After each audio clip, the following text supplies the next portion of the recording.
So, we can all agree that Roblox sucks ass, right? Like, it's been in a spiral of rotting away because of investor slop updates that have degraded the user experience in every feasible way to the point that just playing Roblox has become harder to do. Also, I'm sorry for saying investor slop, I'll never do that again. Point is, players are upset, players are mad, players have cursed Vizuki multiple times over this, so it's only natural that alternatives are gonna follow. Vortex is an example of this, a new substitution to the nightmare platform of decay and AI, similar to Politoria, which I made a video on a while ago. Don't watch that video, it's kinda ass. Please don't watch it.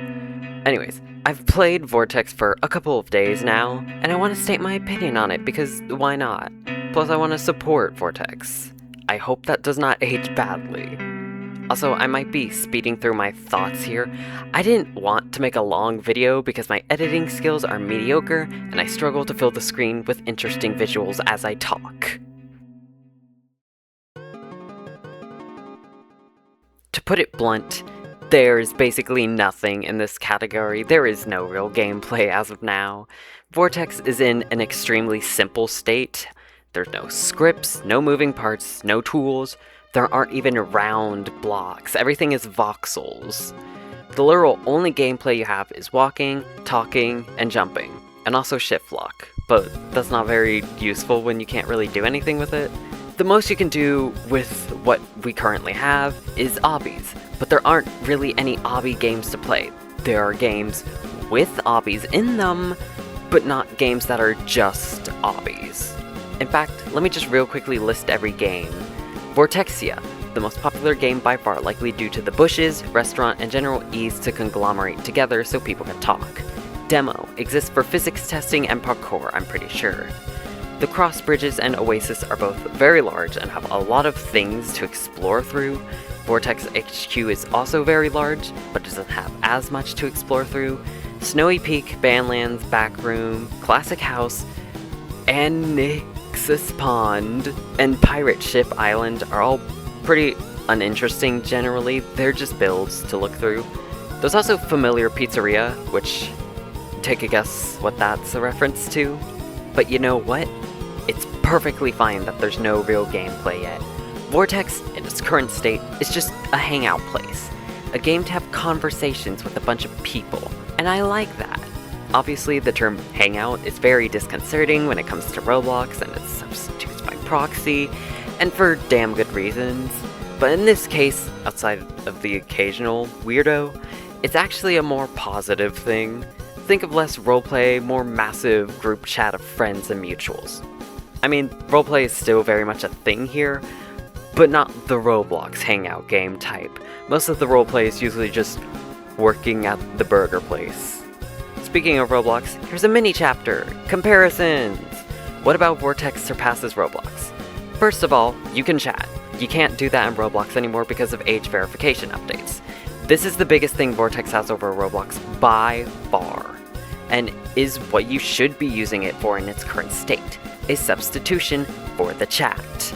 The community is niche and small, thus bad actors are not nearly as pervasive as Roblox. 2D faces are a thing, and so are 2D clothes. Ditto with R6. Obviously, Vortex is missing a lot to the point where you can't really compare the two platforms, but it's important to note that a lot of what Vortex has over Roblox is stuff that Roblox ruined. Chatting, clothing, models, etc. Makes sense that the first move of a substitution platform would be to fix the issues Roblox created for themselves, the very issues which push people off the platform. The conversations that can occur here genuinely give me life. Hyperbole, obviously, but you get what I mean. Like, some of the kindest words ever spoken to me were spoken here. I'm genuinely so glad I learned of this game through the devlogs. Seriously, I will never forget a very specific conversation I had in Vortexia, the game inside Vortex, which I mentioned earlier. Whilst hanging out in the bush, quick interjection to clear something up, the bush is a hot spot to stand around in while talking. Why? I don't know. Basically, using the jank physics of Vortex, you clip into the bush and it practically becomes a hot tub. put it to bush. Okay? Okay. Moving on. I was talking to two people who I ended up friending both of afterwards, who we'll call Joe and Umami, since that's part of their usernames. Now this is going to be a botched recollection, very vague, very inaccurate, because that's how memory works. I never recorded the interaction. So here's the gist of what happened at a specific topic of discussion. While talking about game creation and art, animation was brought up by Joe. I began to whine and complain because I couldn't animate, because I didn't have the skill nor patience necessary, even though I am an artist. Joe then asked if I was an AI artist, to which, how dare? Don't ever call me that. Someone suggested that I ask another for help if I really wanted to learn, to which I mentioned a friend of mine doing animation for college. And that's when Umami got philosophical. They mentioned how I was talking a lot, but not about myself. That they don't care about my friends, they don't know them, they care about me, the person that they're talking to. Which I've actually had something similar be said to me IRL. Umami didn't want to hear about what my friends could do, and what I complained about not being able to do. They wanted to hear about who I was, and my accomplishments. I very quickly responded with me going to college for video game design, to which they congratulated me and praised my accomplishments. Not just Umami, Joe too. And it put the stupidest cheek-to-cheek grin on my face. It was genuinely so nice hearing them say those things about me, and I will hold that close to my chest forever. It's insane how impactful a few kind words can be. A conversation with two anonymous strangers in Vortex somehow had this much of an impact on me. Can you see why I don't mind this game only really having conversation going for it? Because the conversations I've had here have made such an impact on me within the 2 days of playing. Something Roblox will never be able to do, especially now.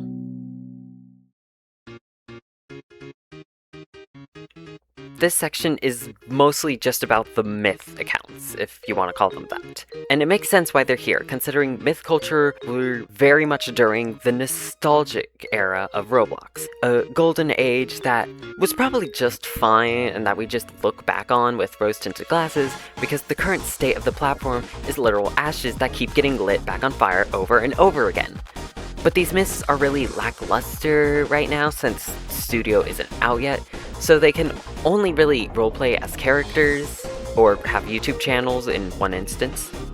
Now, I'm pretty sure the wiki for Vortex has a list of these myths, because I've seen an image of that list in the Discord, but currently the wiki is down, so I can only go off of what I've seen in-game. And I've only seen 3 interesting characters so far: Traveler, 078, and Liminality. Traveler is a pretty chill gal. She speaks very eloquently, has the speech quirk of referring to people as username, the person's username.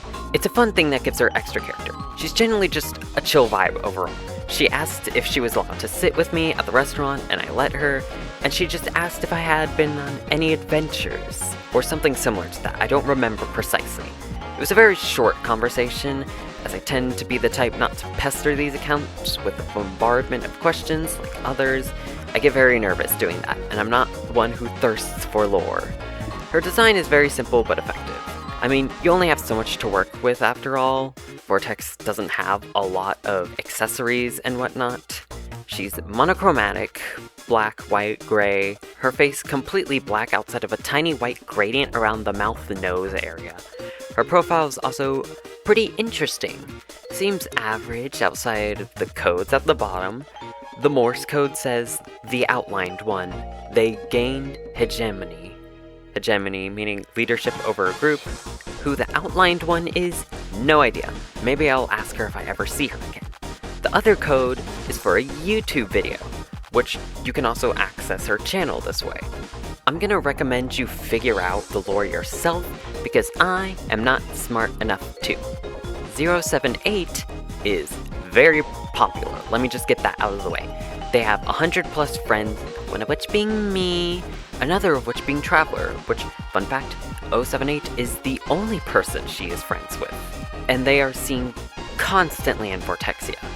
They've developed with time, I've noticed. At first only capable of saying their name, OOooog, over and over again. Eventually, they slowly started to say short, single words, and then steadily grew to be able to say more and more. They repeat what they were able to in attempts to communicate, and it got even easier when emoticons were introduced into the picture because now you could see their emotion. Then they started saying full sentences. This behavior, slowly learning more and more words to be able to communicate properly, gives me a lot of robot vibes. And I should also just get this out of the way. They are very much visually inspired by Rust 010. At least visually. I don't know if lore-wise they are, I just know visually. They have the dusty red torso, white skin, dull blue pants. The main differences between the two are the face, with OOooog having glowing red eyes, and the addition of OOooog's left arm being a more reddish beige color, sort of like Rust. They also have a thing with 001 and 002, but I know nothing about that, so don't ask me. And then we have Liminality, who is much weirder. I only saw them once in my entire playtime, which makes them very rare compared to the other two. They are completely red except for their left arm and right leg, both of which are white. Very neat design. Now, I'm gonna be real, there isn't much to say here. Literally, the only thing I can say is that all they did when I saw them was repeat what OOooog said, but backwards. That's all. I don't know if that's an exclusive thing with OOooog, especially since Liminality and OOooog are not friends. In fact, Liminality joined July 29th, which so did OOooog, and hasn't been online in 2 days, meaning they were only around for 2 days before going quiet. Heck, they may not even be a gimmick account. I don't know.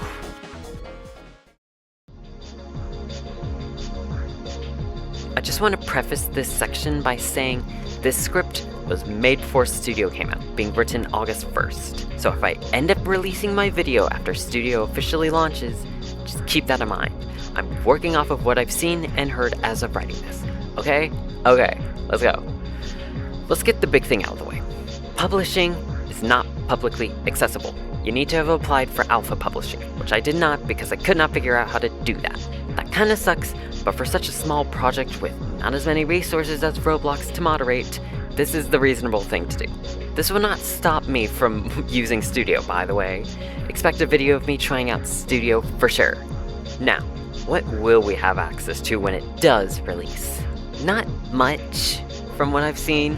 We'll have the standard parts, we'll have spawn points, and that's about it in the object department. Now with those things, we can transform them, scale, rotate, change the color, change the collision, change the shadows. Transparency is also available, I think, considering the fact that there are translucent parts in many of the games on Vortex, such as glass panes. This is not a lot to work with, but it's still something to work with, and that will be more than enough for those willing to push Vortex Studio to its limits. Personally, I'll probably try making a maze game with the occasional puzzle or secret, similar to Identity Fraud minus the monsters because there are no scripts. The one thing I am a little scared about is the lack of point lights. How am I going to be able to make a spooky atmosphere without my point lights? I mean, I can change the sky lighting, but that's really it. Maybe Studio will come out with more things yet to be shown off. Who knows? I don't. But even with that, I'm still hella excited for Studio. I just hope it feels nice to use, unlike Palatoria's editor, because if it sucks to use, that's not gonna be great. I really do want to make stuff for this game. I want Vortex to do well.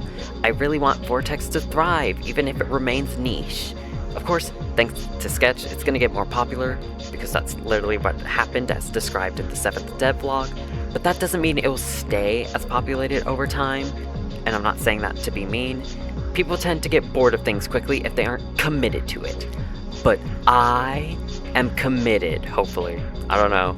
I have issues with sticking to things longer than a week. But I do love this platform for the community and the ability to socialize with others. And I want to make stuff for it.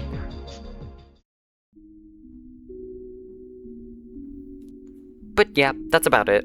Again, I really do want to keep this short so it doesn't take too long. I don't want to spend half an hour recording for this. So to summarize, Vortex is a great game for talking to other people and has a lot of potential with Studio's upcoming release.